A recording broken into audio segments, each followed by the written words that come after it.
up this morning with my mind stayed on Jesus. Woke up this morning with my mind stayed on Jesus. Woke up this morning with my mind stayed on Jesus. Hallelujah, hallelujah, hallelujah.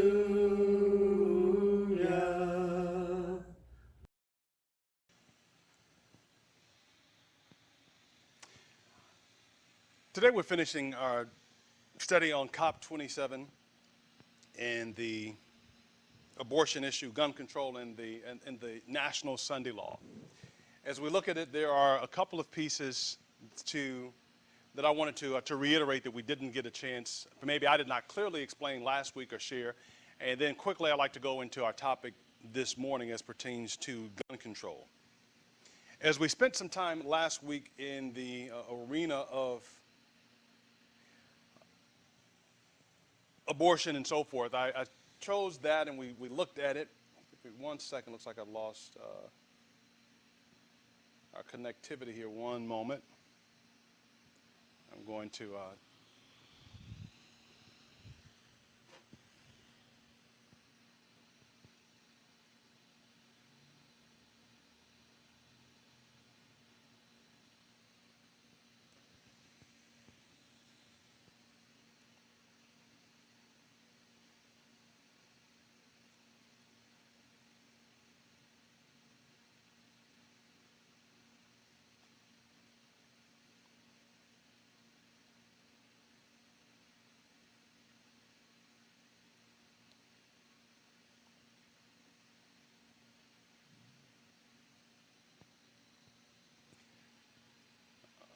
all right, I think we should pray connected back now. Perfect.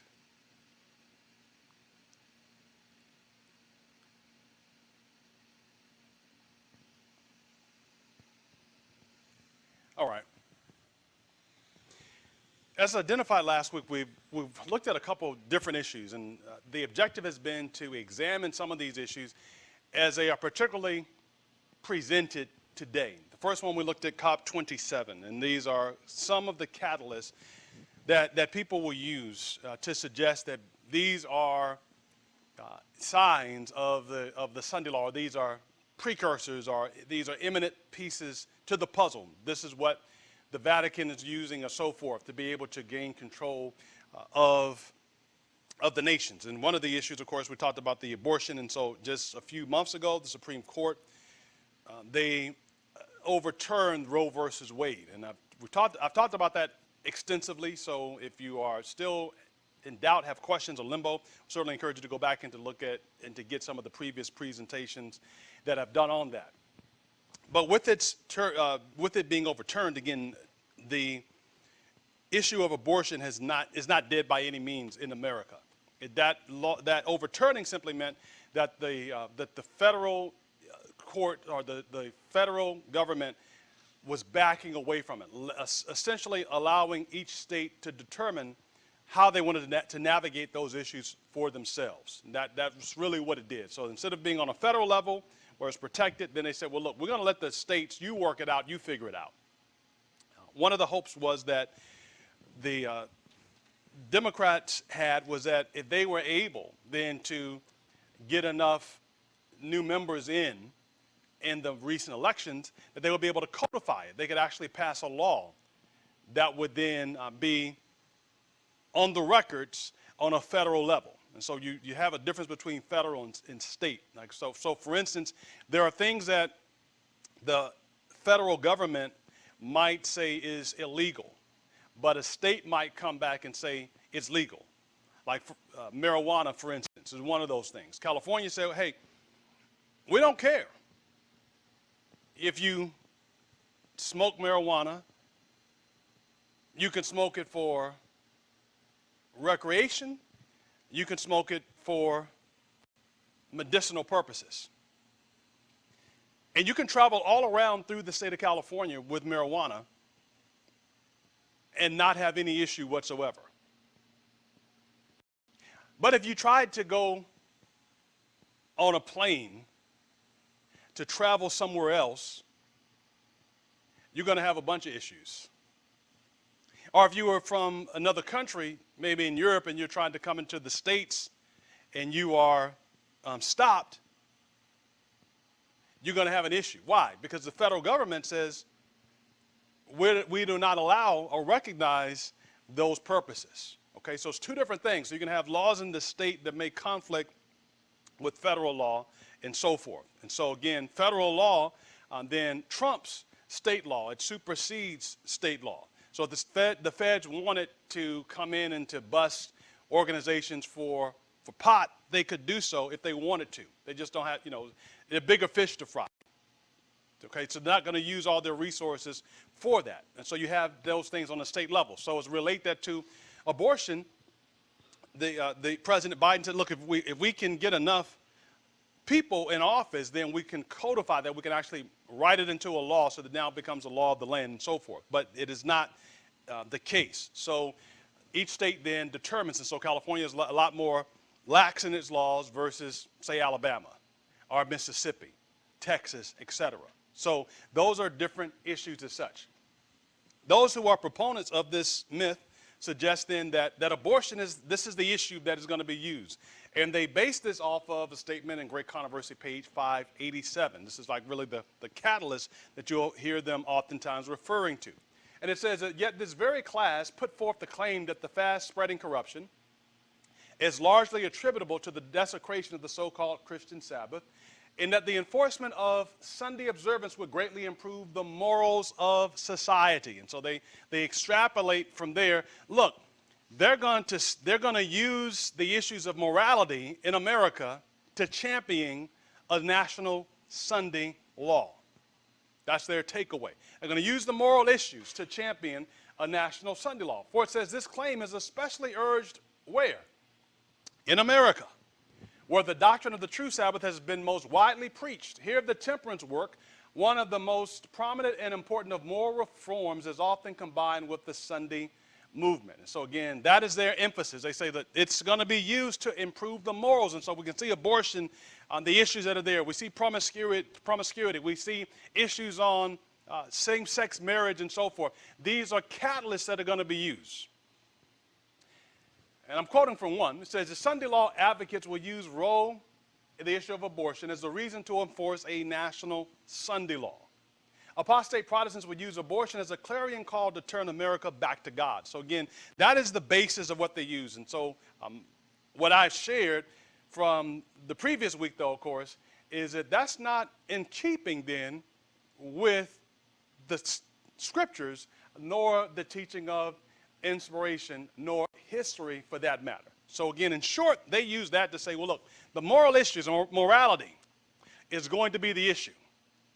Now, I would challenge you then to do your investigation into research, because in the previous elections that took place, if morality was such an issue as what they are stating, and this is what they're jumping on the bandwagon saying of abortion,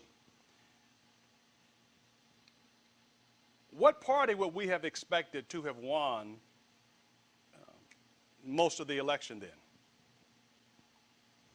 If that holds true, if their premise is true, who would we have expected to win elections? Who is in favor of affording women the right to decide regarding abortion versus who would then typically be opposed to that? It'd be Democrats, okay, versus Republicans, and that's not always the case. So if that were true, the premise that they suggested was true, then I would have expected then a number of Republicans to have won those elections. History, present history, testifies that that was not the case. That was not the issue. In fact, the Democrats had a slight majority in the last term of Congress, and going into the new term, Republicans will have a slight majority, like 4. Like a razor-thin majority with a lot of issues therein. As a side note as well, one of the, I know a lot of that people who propagate this, they'll point out that the religious right and so forth, and they will point to various people who espouse views. One of them, I looked at several races that were of interest to me. One of them espoused the fact that America is a Christian nation and that we ought to do, the state should do the bidding of the church. That was what she stated in the primaries, and then another stated that in the general election. And the one who stated that in the primaries lost in a highly conservative area of the country. The other one who stated this similar thing barely won, like 500 votes. We look at then the temperature of what people suggest and what they're teaching. So there's not an appetite then.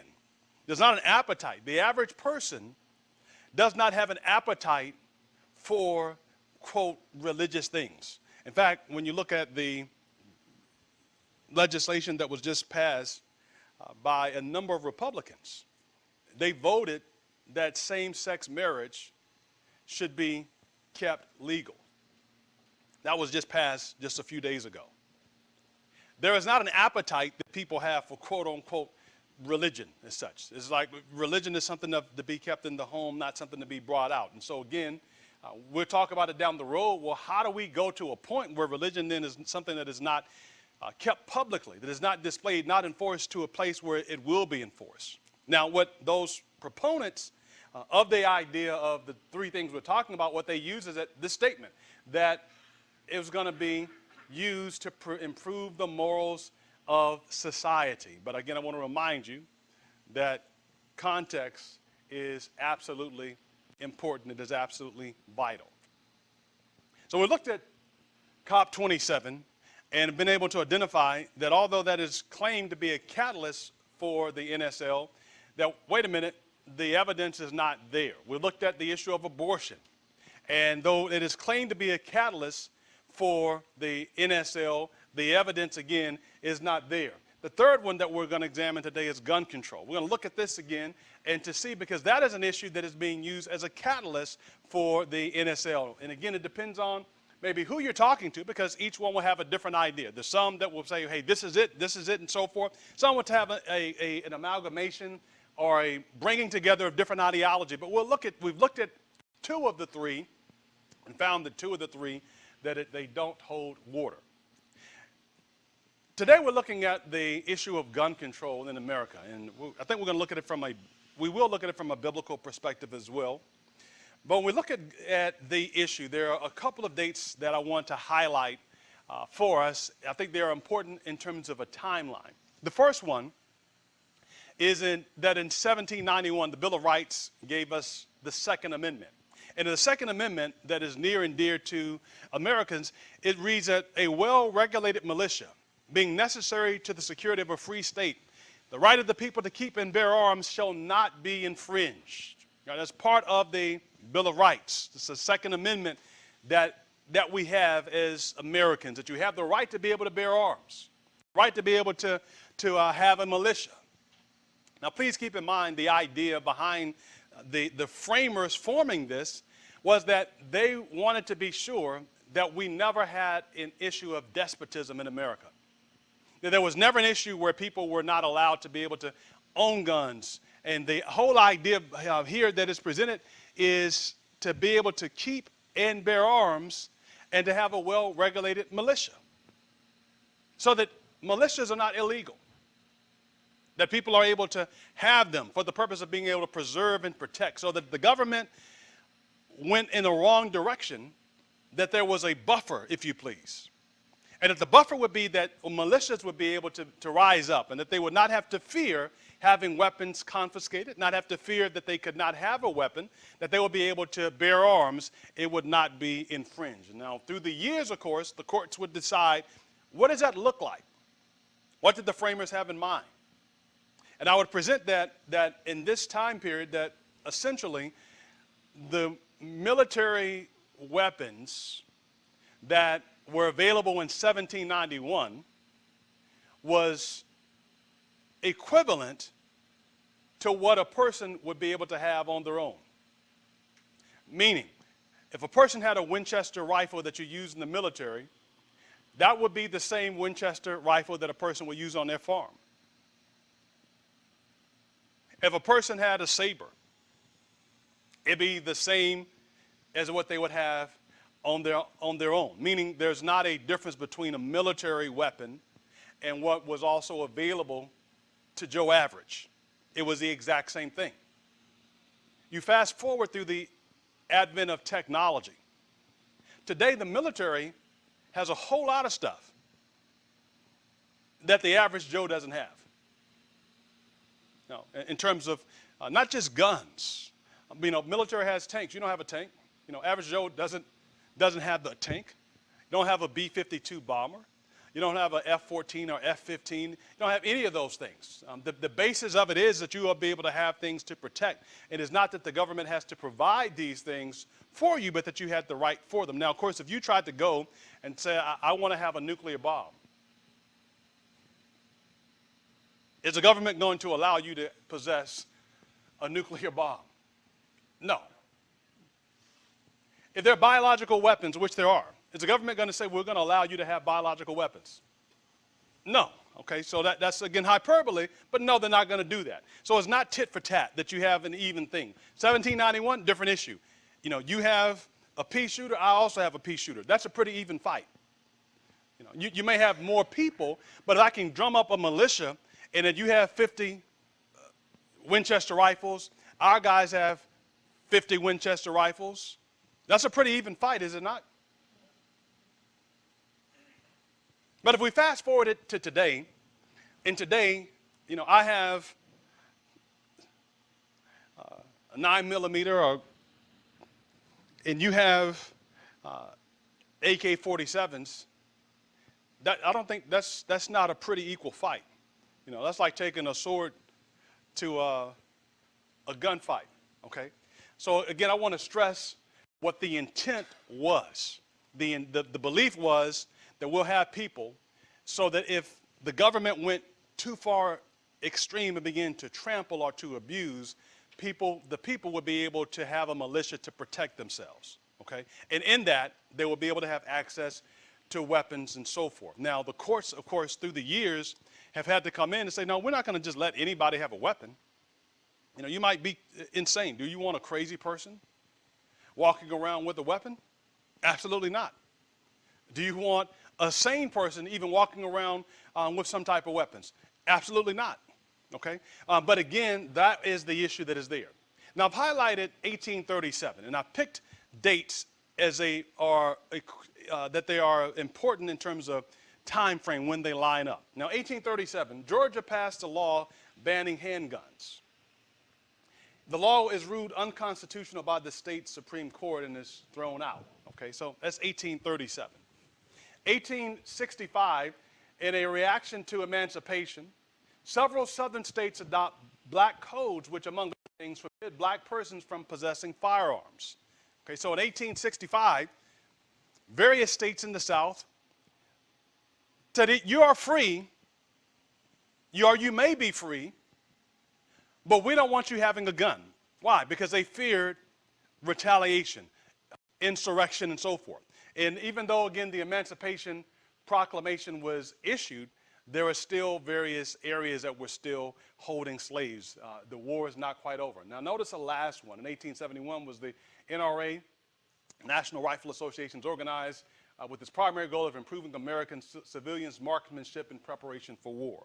Now, the date that I picked on one in particular was 1865, and I selected 1865 because that's the time period that would be of interest for us, because that's in the formative years of the church, right? That's, you're talking about 1844 on, and particularly you got an interest at 1844 to like 1815, the time period of Ellen White. Notice in 1865, again, that law was passed that said, well, blacks can't own firearms. So now keep that just in the back of your mind, and we'll come back to it later on. I'm not going through these. These are just other things that have happened since that time period, with various changes in appeals and redresses, etc. So now,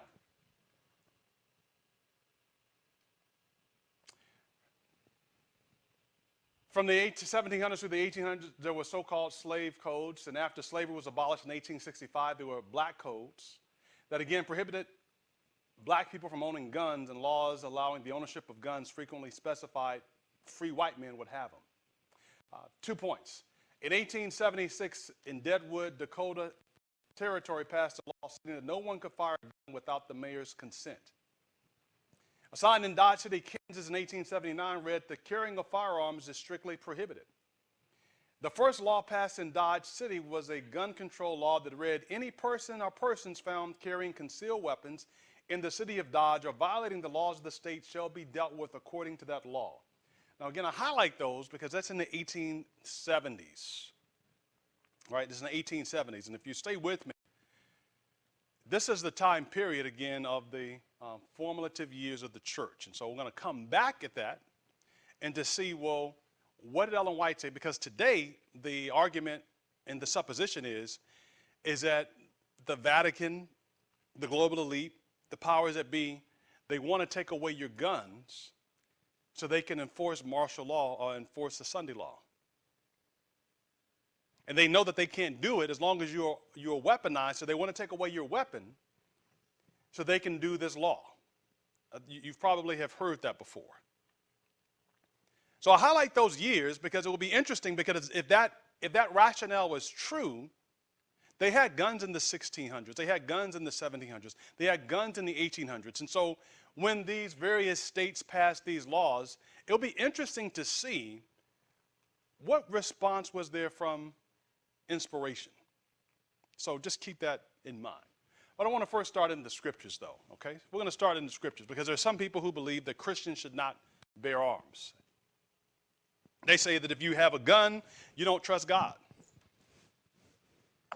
You have more trust in the gun than you do in God, and God says that that He's going to be your shield and your buckler. He'll be your sword and buckler. If you have a weapon, you are not trusting God. Now, I would submit to everyone who espouses that they don't even believe that themselves. As a matter of fact, when you came in here today, those of you who decided to come in person, before you left your house, I'm pretty sure you locked the door. Because you said, hey, I'm going to church, I'm going to go worship God, but I want to make sure when I come back from worshiping God that nobody has decided to come up to my house, so you locked the door. Why didn't you just say, let me just pull the door and just pray, God, watch my house, I'm leaving, I'll be back about 2 o'clock.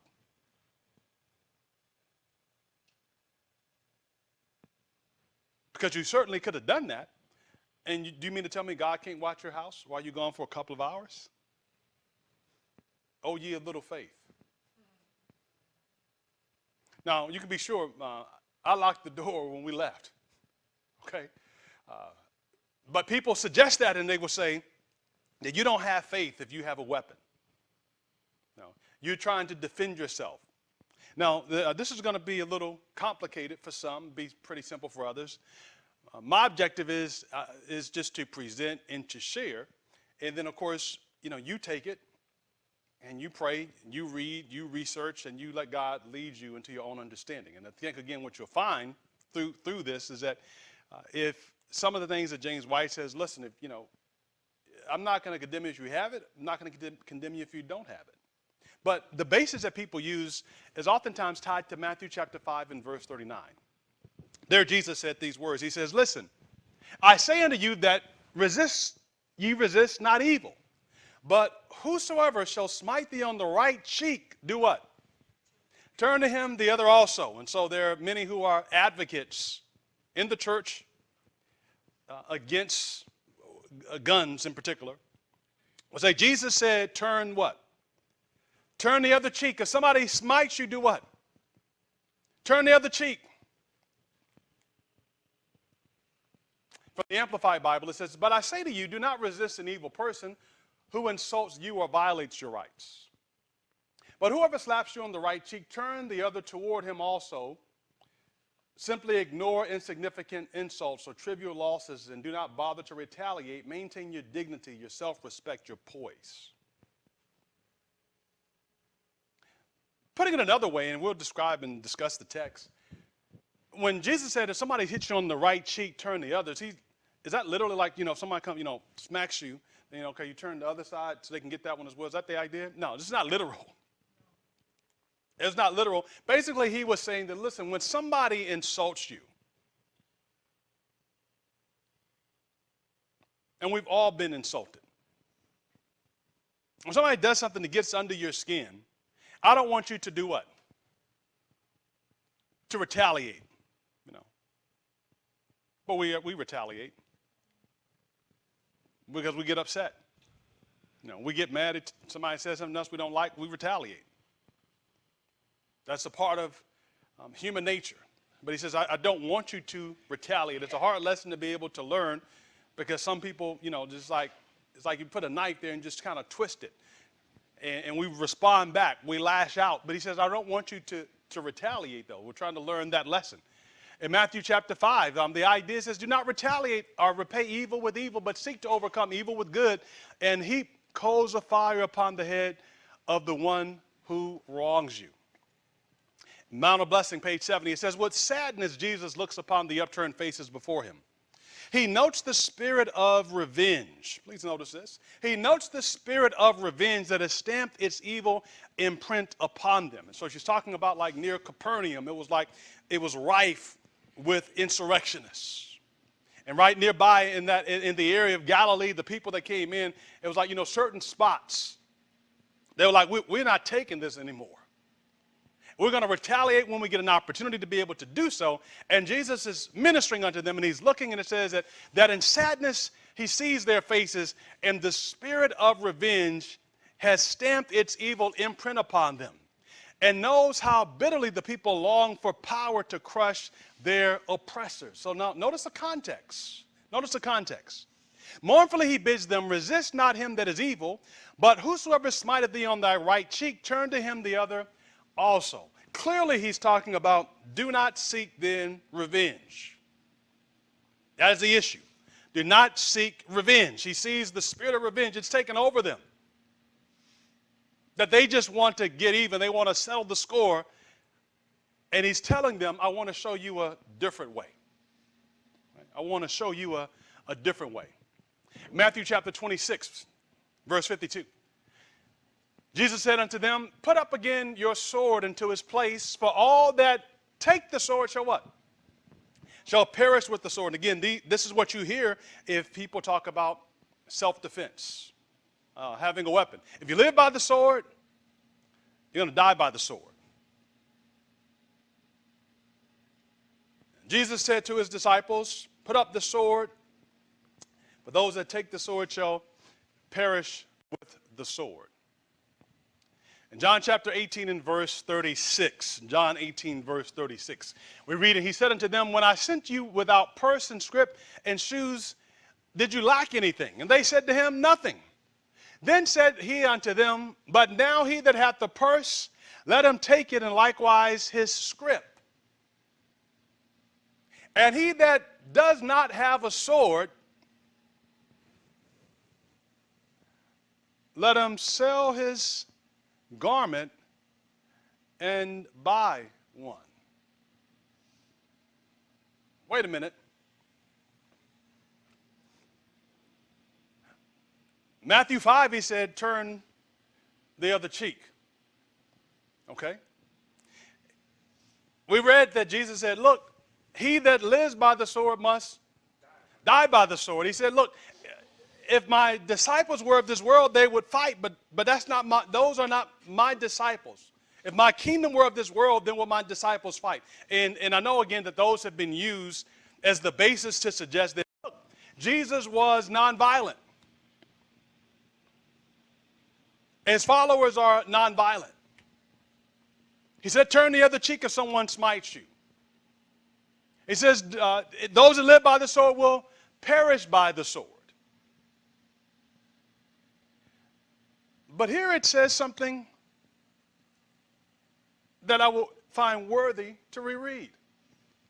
He says, when I sent you without purse and scrip and shoes, did you lack anything? And they said, no. Then said he unto them, but now, if you have a purse, I want you to do what? To take it. And I also want you to take your scrip. And if you don't have a sword, I want you to do what? sell your garment, sell some clothing, and do what? And buy a sword. So if we put this in 21st century English, would I do the scriptures injustice to say, if you don't have a gun, sell some clothing and buy one?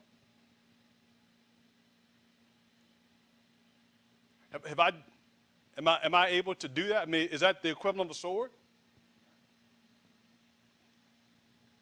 It says if you don't have one, sell it and get one. For I say unto you that this is written must yet be accomplished in me. And he was reckoned among the transgressors, for the things concerning me have an end. And they said, Lord, behold, here are what? 2 swords. And he said unto them, it is enough. I hope that you will always remember something that I want to stress. That text without context is pretext with subtext. Other piece, inspect but verify, or trust but verify rather. And there may be a third piece is that you're entitled to your own opinions but not to your own facts. To look up. And again, always remember, hey, the danger of confirmation bias, that you believe something, and so you begin to search for that to sustain your belief. And that of course is a very dangerous situation. I just look at something to be able to sustain my belief, and it happens unconsciously. In the context of what Jesus said, let's first, in Matthew chapter 5, he was talking about retaliation, the spirit of revenge. He said, I don't want you to be like that. He's not dealing with an issue of self-defense, and we're going to show that. He's not at all dealing with an issue of self-defense. He's dealing with retaliation, you going back to retaliate against someone. Because in the context of it, which we did not look at, let's look at it. Matthew chapter 5 and verse 38 and verse 39. Matthew chapter 5. The context solidifies what he is talking about. Matthew 5 and verse 38 and verse 39, and beginning through that whole section. It says, but ye have heard that it was said what?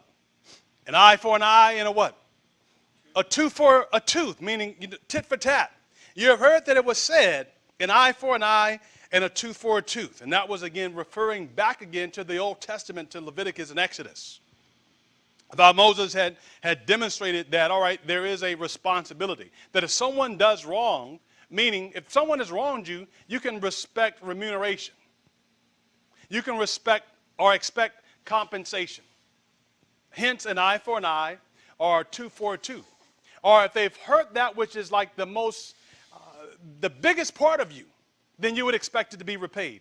If they've also hurt that which is the smallest part of tooth, then you would also expect that to be repaid. An eye for an eye and a tooth for a tooth is what it says. And then that's when in verse 39 it says, but I tell you not to resist an evil person, for whoever will smite you on the right cheek, turn to him the other also. And if anyone wants to sue you and to take away your tunic, let him have your cloak also. And whoever compels you to go a mile, go with him twain. He's talking about, again, retaliation. That is the issue that is being addressed there.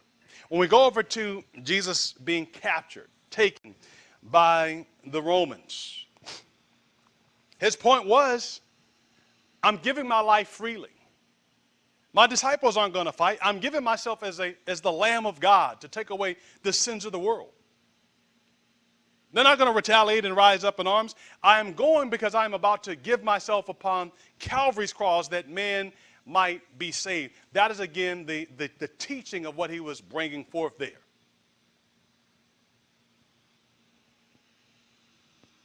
And then he says in Matthew 26, context. Put up your sword. Who's he talking to? Simon Peter. Simon Peter, what has he done? He's lopped off the ear of Malchus, his servant. Because he said, I'm not going to allow Jesus to go and to be treated like this. But Jesus says, no, you don't know what I was, for this cause I was born. Put up the sword, Peter. I must go and do the work that my Father has bid me do. And now in John chapter 18, he says, there's a change in events. Before, when I sent you out, you didn't go with any bag of money. You didn't have a script. You didn't have shoes. You didn't have anything. But now I am sending you out to go forth. And it's a different set of circumstances. I want you to take your purse. I want you to take your script. And if you don't have a sword, I want you to buy one.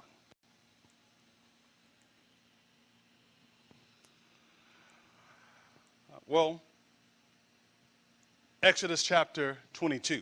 Again, it's a different set of circumstances that is there. You'll find in the Old Testament and the New Testament that retaliation was not something that was spoken for, but self-defense was clearly conveyed. In Exodus chapter 22 and verse 2, it says, if a thief be found breaking up and be smitten that he die, there shall no blood be shed for him.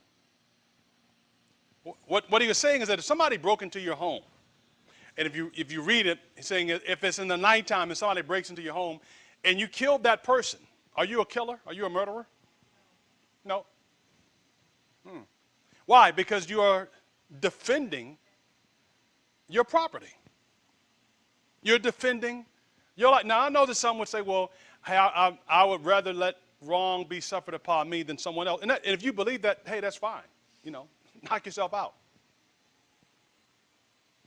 But it is not wrong, though, for a person to say, no, I'm going to protect myself. I'm going to defend myself. In fact, we see that is the consistent theme that is presented in the scriptures. It says if he breaks through at night and he is killed, no blood's going to be shed for him. Because again, at nighttime, you can't see, and we sometimes get into the fairy tale of Hollywood. And some of the myths behind it, and we think that violence is that way. And some of us have been so blessed that we have never had any type of difficulty. Meaning, some of us have never been robbed before, and I thank God for that. Some of us have never been accosted before. I thank God for that. Some of us have never been molested before, and I thank God for that. Some of us have never been assaulted before, and I thank God for that. But there is a bigger picture, though, that we have been, protected. We've been blessed. Or we've been favored that maybe those things have not taken place. But they happen. They take place every single day all around the world. And so when we see these texts in Exodus, what he is saying is that you can protect. Now, if it was the daytime and someone broke in, then he said, all right, if it's light and you can see, then they're not killed. Meaning, one is a situation where I don't know, I can't see what's taking place in the dark. I don't know if that's a gun, modernly, or if it's a tool to be able to try to find something. I can't see, I can't make the determination. But if I'm able to see in the day that you are unarmed, then the infliction of death may be too severe. Does that make sense? Like if I can see, then you're no threat. Okay, that's one thing. I mean, that's why police will say, show me your hands. I want to make sure that there's no potential weapon that is there. So, you holding this up, this may look like a weapon, possibly. And again, I get it, that sometimes you have people who will do bad things. But here's the idea of what is conveyed. There will be no blood shed for him. Now look at the psalmist. In Psalms 46, he says, the psalmist says that God is our what? Our refuge. He is a very present help in trouble. But he also said that God trains my hands for what? For war. And my fingers for battle.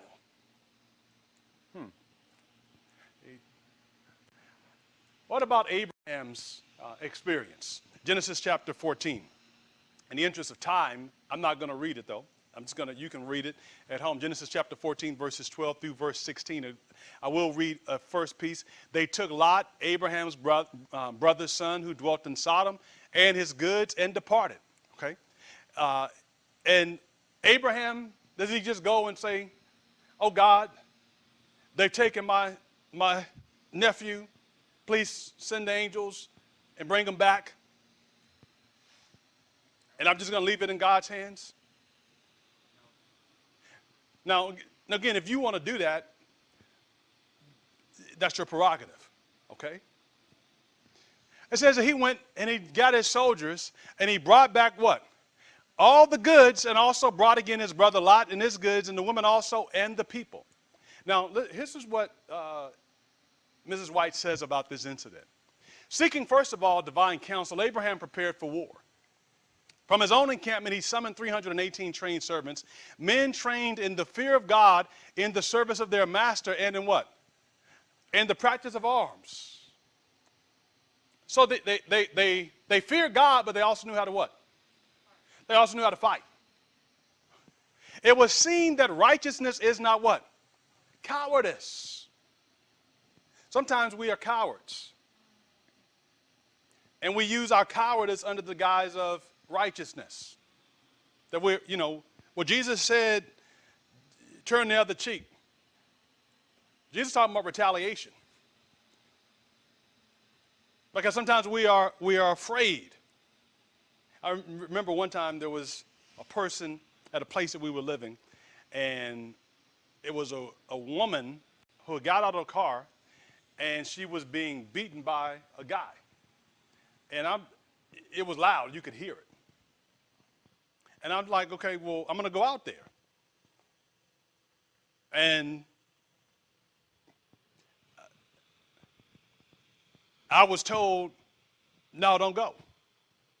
Don't go out there. Because there was a concern. And again, there's a concern because you don't know what may happen to you. I don't know what that person may do, may or may not do. But you could hear this, though. You could hear this fighting going on.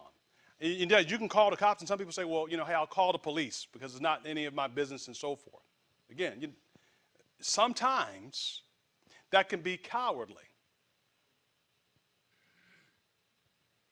Sometimes it's just, you're as cowardly.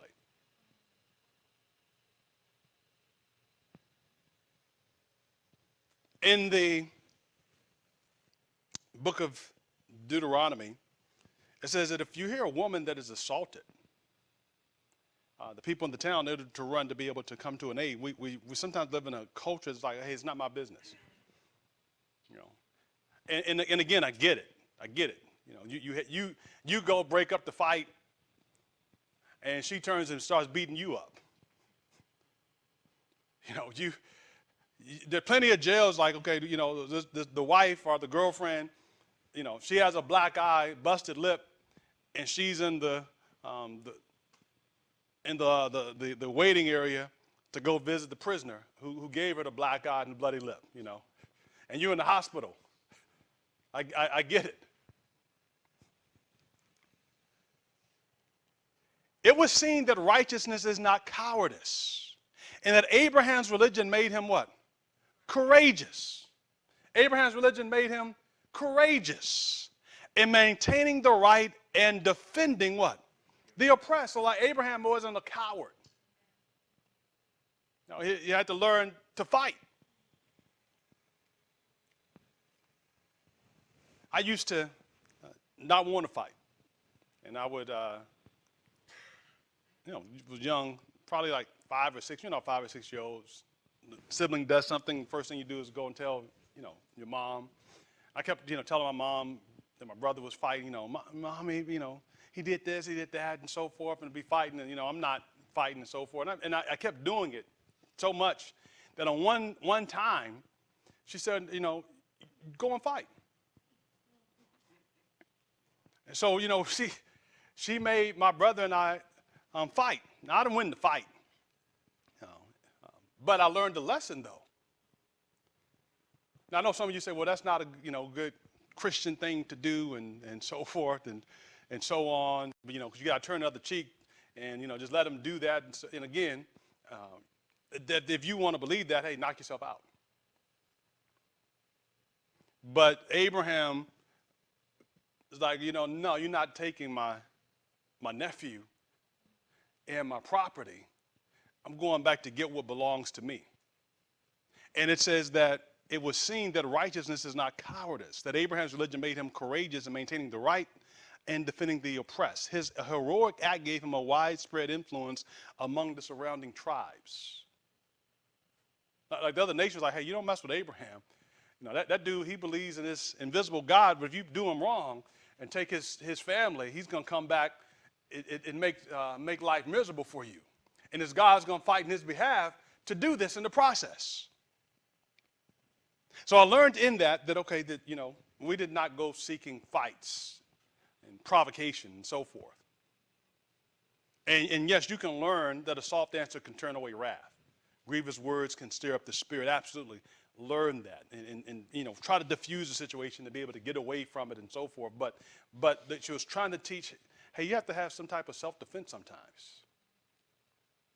I mean, that was on a different perspective. It's like, you know, you don't start the fight, but if you do so, but if a fight ensues, then you make sure that you win it. What about Saul? 1 Samuel chapter 11 and verse 1 through 6. And again, I'm not going to read it because I have a lot more to look at. But if you look at Saul's experience, 2 lines I'll read. The Nahash, the Ammonite, came up and they camped against Jabesh Gilead, and all the men of Jabesh said to Nahash, make a covenant with us and we will serve thee. And he said, oh, I will on this condition, that you thrust out all your right eyes and lay it for a reproach upon all Israel. And remember, the men said, hey, give us 7 days to be able to think about this. Now notice, Saul doesn't go back and just say, well, you know, to them, just surrender. You know, eye for an eye. They smite one side of the cheek, turn the other. You know, let's just pray. No, he goes and he sees what is taking place. It says, and the Spirit of God came upon Saul when he heard those things, and his anger was greatly kindled. Nehemiah. And Nehemiah, the entire book, a couple of pieces to consider. When under the threat of attack while rebuilding the walls of Jerusalem, Nehemiah recorded that we prayed to our God and set a guard. He encouraged the people thus, do not be afraid of them. Remember the Lord who is great and awesome, and fight for your brothers and your sons and your daughters and your wives and for your homes. Those who worked carried materials in one hand and what else? Swords in the other. You know, God blessed their work and the walls went up. So again, he didn't send angels down. Now, he could have sent angels down. But Nehemiah said, look, you know, get you a weapon and get you a tool and let's work. Look, Esther's experience. In Esther's time, the Jews were about to come under attack as a result of Haman's ethnic and religious hatred. They prayed, fasted, and then banded themselves together in citizens' bands, each with their own weapons, and they destroyed anyone who came against them. Remember that. Read that in the book of Esther. Okay? In chapter 9, verse 2, 3, and 5, it says, the Jews gathered themselves together in their cities throughout all the provinces of the king Ahasuerus to lay hands on such as sought their hurt. Remember, Ahasuerus says, I can't change the decree. It's gone out. And then the resolution was, well, look, make another decree that says that the Jews can arm themselves and defend themselves. And so when folks got that decree and some determined that they were going to cause trouble for them, they defended themselves by praying, by fasting, and by taking up arms to protect themselves. Quickly, Anna Knight's experience. You can read this. She was the book, like the trailblazer, Anna Knight. She talks about the story of where she was going in. She's an African-American woman, and she's teaching blacks. I think it was in Mississippi. And part of the issue that she's doing is not only is she teaching blacks how to read and write, which was looked at as being out of place, that you'd be uppity, but she was also telling them the dangers of alcohol, to get away from liquor, moonshine, and so forth. So now you have a double problem. You have that, well, 3 problems actually. She's also teaching them about the Sabbath. So what do you have now? You're having black people who've been slaves for years, being taught how to read and write. How do you think that went over with people who were still racist? Not very well. In fact, it didn't go over well because many of them who would forbid a slave from reading and writing were unable to do so themselves. So there's no way that I'm going to have my former property become more elevated than I am myself. I don't know how to write my name. And you're going to, no. Secondly, she was teaching them about the Sabbath. And so as they're working as sharecroppers, they're like, well, we can't work Friday sunset to Saturday sunset, that came across to many as you're being lazy.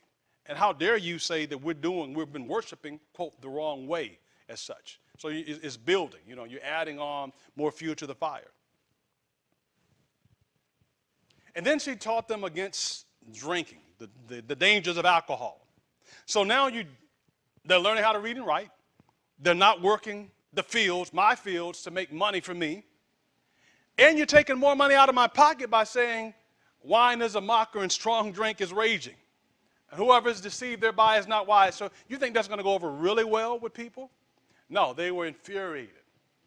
So one of them reported and said that, hey, you need to stop this teaching. And his buddy joined in and said, yeah, if you don't, we have a few well-placed bullets that ought to shut you up.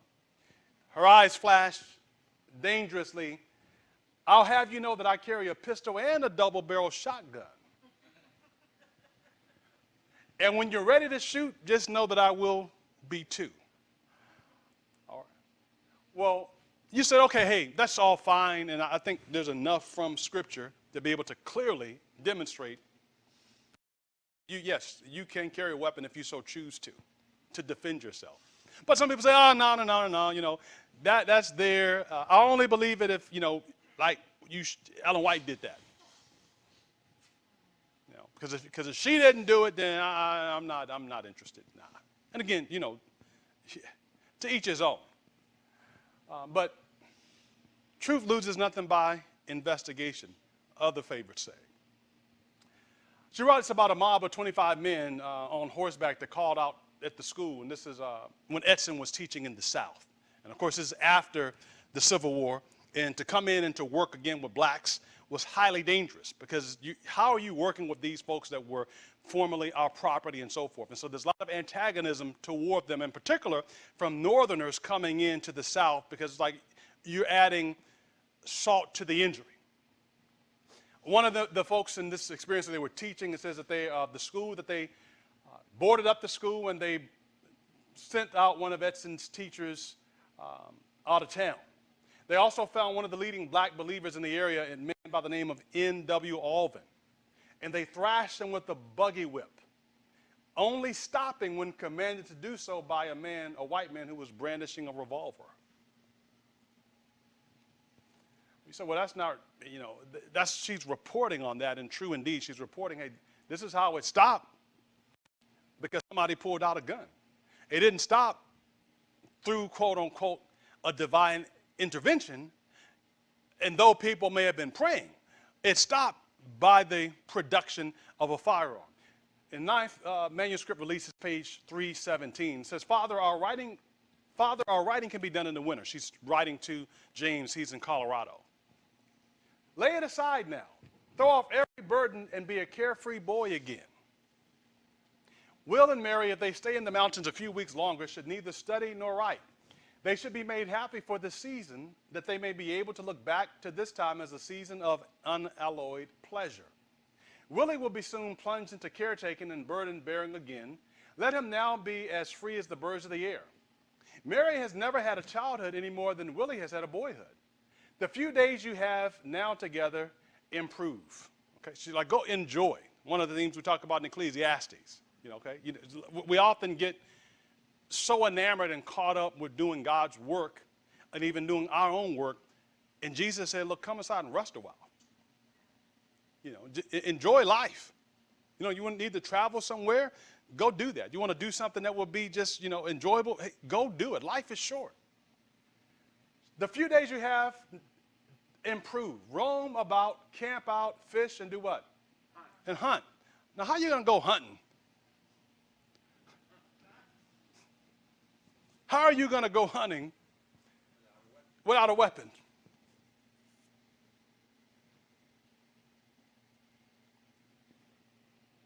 Go to places that you have not seen, rest as you go, and enjoy everything. Then come back to your work fresh and vigorous. Well, I read some other ones that were a little more interesting. This is in recording James White's experience. Now he's traveling there in Colorado. They did a lot of traveling and would stay in Colorado a lot. And so in this particular case, Ellen and James are together. And and Willie is there. And it says that James is trying to produce a tract, an article to be able to make it, I think, into the Signs of the Time. And lights go out down, you're in the middle of the wilderness. He had no way to be able to write. And so he needs something to make for a candle. And so he told his son, he said, go take your knife and a pen and go to the body of that wolf, scrape off all the fat that you can. I must have a light. And as Willie was leaving, James White called after him, don't forget what? The shotgun. Now, again, you say, oh, well, this is talking about protecting yourself from what? Bears. From bears, or for animals and so forth. And yes, you may be correct in saying that, but let's keep in mind, this is in the 1800s, and they're moving in through the Colorado area. The other one had also talked about the Dakota Territory, okay, North Dakota, South Dakota, and so forth. And a lot of this area was occupied by Native Americans, and they were not necessarily keen on having the paleface, as was called, white people, coming into their area. So you would need to have a weapon to be able to protect yourself. You travel together in bands and so forth. It says, don't forget the shotgun. There were brown bears up in that valley. So with the double-barrel shotgun over his shoulder and the pen and the knife, Willie started back over the trail to see if he could find the body of the wolf. And he ultimately was able to find it, okay? This is in third letters in manuscript, letter 28, 1879. We have to be very well armed in passing through the Indian Territory. May I read that again? We have to be very well armed passing through the Indian Territory. We have our wagons brought up in a circle, then our horses placed within the circle. We have 2 men to watch, and they are relieved every 2 hours. They carry their what? Their guns upon their shoulders. Does it sound to you like she had some practical and common sense? Like, hey, we're traveling out in no man's land, and we're going to go trusting God, but we're also going to go have what? We're going to have some weapons. We're going to have some protection as well. And we're going to pray that God will protect us and that he will keep us and be with us, but we're also going to make sure that we are safe. It says, we have less fears from the Indians than from white men who employed the Indians to make a stampede among the horses and mules and ponies. All right?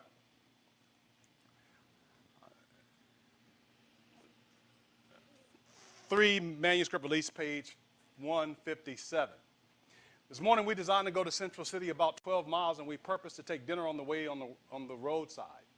As we were preparing to start, the horses were found missing. Yesterday eve, 200 Indians passed through. 5 horses of Mr. Walling's were missing, and also his cow. It was thought that the Indians might have stolen the horses.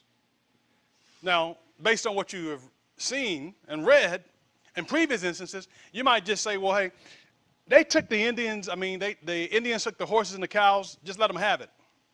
Isn't that right? That's one option. That's like the Christian thing to do. They needed it more than I did. Let them have it. Some of y'all are reading because you want to find out what happens next. It says, Mr. Walling threw off his coat, armed himself with 2 revolvers and a bowie knife, and in company with one of his men started on horseback to find the horses.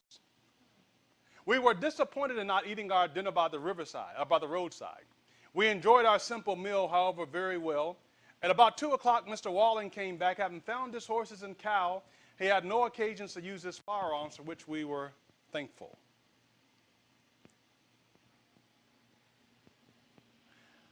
Now, you read all those things, and then there are some who look at this statement and had to include it.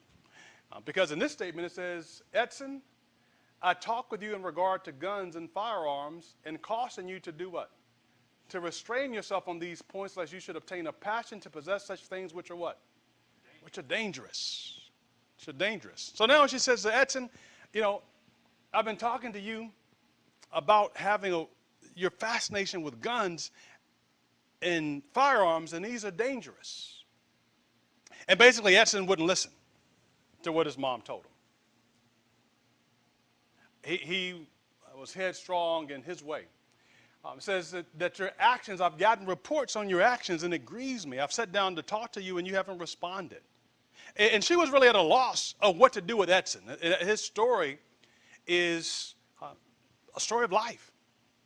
You read Edson's experience, even though, his mom was the messenger of the Lord, even though his dad did so many great things, Edson was a wayward child. And it was not until Edson was we call him an old man, that he found God. You can read about it. He would go into towns and open up lines of credit, opening businesses in his father and mother's name. And when the business went bad, he'd just bail. Now, how would you feel if your kids did that?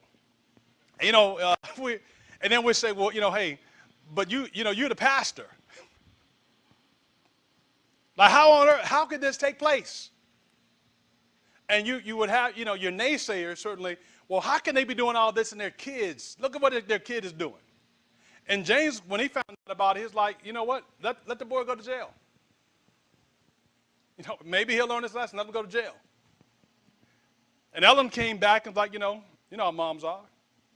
Can't have my baby in jail. So I'll send the money to make sure that the situation is taken care of.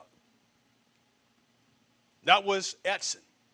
He never embraced what their spiritual goals and desires were for him.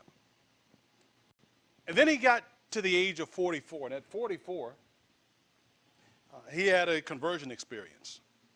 And he was in the Battle Creek office and came across some testimonies that his mom had written about neglected work for the colored people and that they needed help. And he began to read those things, and that's when he found his passion. And he said, I want to go and help the people of the South. I want to go and help the coloreds that are in the South. And this is after he found Jesus. So again, take heart. It's a long window. When she's writing this letter, we'll talk about his age, but she's writing his letter as a young man. And all this time, it's like none of the lessons are paying any attention. He had told her that he was not interested in religious things. Again, imagine the impact of this. A person who's writing of the glories and of the celestial kingdom and all that God has done and desires, and who had a burden themselves for young folks. And her son says, be honest, I'm not even interested in religious things. But you don't stop praying, though. Right? You know that the seed that has been sown in faith, pray that it's going to be reaped in faith. That the Spirit is able to turn even the most obdurate heart into a softened heart. That today may mean no, but that doesn't always mean no. That God continues to work, His Spirit continues to move and to minister in a great way, in an effective way. And you don't know the circumstances, you don't know the situation or the settings whereby the lost may come to find Christ, but you sow in faith, believing that you'll also reap in faith. And so all these years transpire. The faithful admonition, the love and the prayers and the devotion. And finally, at the age of 44, Edson decides, okay, I'm in. So this is 1865. She says that you may feel to blame the brethren and sisters because they surmise things that you are in regard to you that are not correct. But Edson, your own course, my poor boy, has led them to suspicion. Suspicion you when they may have done so in instances in which you were not guilty. But when they see you going directly against that which they know to be our express wishes, see you secretly making trades, borrowing firearms, and concealing it carefully from us, can you, my dear boy, wonder that they lack confidence in you as an obedient, faithful, truthful boy? This is what she wrote about. Now, let's look at this very quickly. We know that there is not an issue with firearms because we have all this evidence and information on these other sides, right? But here she's telling him that I'm concerned about you have this fascination, and these can be dangerous. Well, if you look at the bottom, it really gives us like the key to the puzzle. It's 1865. And here he is, borrowing firearms and secretly making trades and keeping it from his parents. His parents don't want him to have it. So obviously then he's at an age in which parental involvement is heavier. So really, if you just do the math, Edson's like 16 years of age. Okay? So I think the time and the age, it speaks for itself. Meaning, boy, you too young to be acting like this. And you don't know what you're getting yourself involved in that respect. Okay?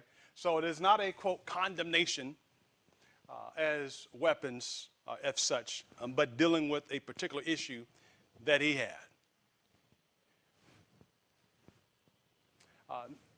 Norman Geisler argues convincingly that to, quote, permit murder when one could have prevented it is morally wrong. To allow a rape when one could have hindered it is an evil. To watch an act of cruelty to children without trying to intervene is morally inexcusable. In brief, not resisting evil is an evil of omission, and an evil of omission can be just as evil as an evil of commission. A man who refuses to protect his wife and children against a violent intruder fails them morally. See, the Bible says that he that provideth not for his own home is denied the faith and then is worse than an infidel. Well, what are these things? Because the argument and the suggestion is that, again, people want to take the weapons to be able to take over. Now, we've already read in 1837, and we saw something in 1865. But we see no remonstrance from the pen of inspiration saying, hey, this is a danger. Be aware of this. This is nothing like that whatsoever. So those who would suggest that today then are simply stoking fears within people, riling people up for no apparent reason whatsoever. And again, let it be noted, though, that the little weapon that we might have is in no match or comparison to the military grade equipment that is on the other side. It would not even be a fair fight. That would be a slaughter. Lastly, I think we should feel thankful our homes is in America, but we are not safe unless God protects us even there. For these men who are dissatisfied with kingly rule and heavy taxation are immigrating to America and are making their riotous speeches in cities there to arouse the working class to make a raid upon the rich and to rob and plunder those who have property. These uneasy, dissatisfied elements are increasing in power. Every year, the swellings of wrath, tumults, and fierce riots are increasing in Europe. The signs of the times tell us that we're surely living in the last days. This know also that in the last days that perilous times shall come. We see these perils more distinctly here in Europe. Things are rapidly developing. I included that because there are a couple of pieces that take place there. Notice that the quote, the identification of what's happening and how it is correlated. She simply says, look, we have all these evil things are taking place, and the sentiment that is existing there, some people are coming here to America with that same mindset, and she says it looks and that these are just reminders that we're living in the last days and perilous times shall come. Now, if this were today, folks would jump up and say that these people are being sent here by, the Jesuits. They're sent here by the Illuminati. They're sent here by the powers to be able to do these things. This is all a plan. That this is to prod people and to push them in a certain direction. But again, she does not go into any of those things. She simply states that the evils that we see are signs that we're living in the end of time. And she doesn't run so far away as to make lines and caricatures and say, okay, well, this is going to be how they're going to bring about the Sunday law. This is going to be how this is going to be done. Just making statements. Look, we can see wickedness that is here. It reminds us, let's make our calling and election sure. Let's remind us then to spend time with Jesus in prayer. Let's take time to be holy. Let's depend upon him, his righteousness, his grace alone. That's in Fourth Letters and Manuscripts, letter to 1886. I'm going to stop here. I have more, but sometimes less is more. So I'm going to stop here because I know that there may be some questions, and because I think I have probably, we're right at the end, but that's like another 20 minutes or something like that. So I'll stop here.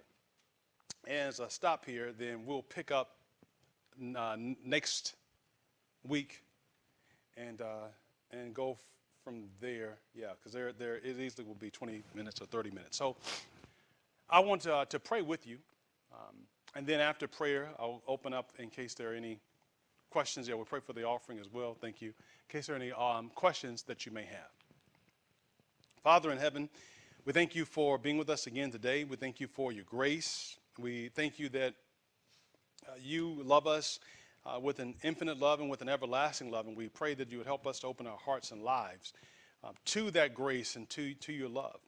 We thank you that we are in a land that is still under the blessing of God. And we thank you that you have placed us here for this time to be able to learn, to be able to grow in your grace and the knowledge of your ways. And so I pray that you would be with us. We've talked about these different issues. We know ultimately our defense, it comes from you. And I pray then for the enlightenment as your people seek to understand and to know better, that they would know what your will is for their lives, and to know that ultimately, even if having a weapon or not to have a weapon, you have said then that those that are not able to destroy the body and soul in hellfire is the one who ought to be revered and feared. And so we recognize that these bodies, they will perish. We want to do our best to prolong them with life and health and strength, but we also recognize that eternity is in view. And so I pray that you would please help us as we see wickedness all around to know that the end is near. And when that will be, we do not know, but I pray that you'd help us to live each day out faithfully unto you. It is our prayer in Jesus' name. Amen.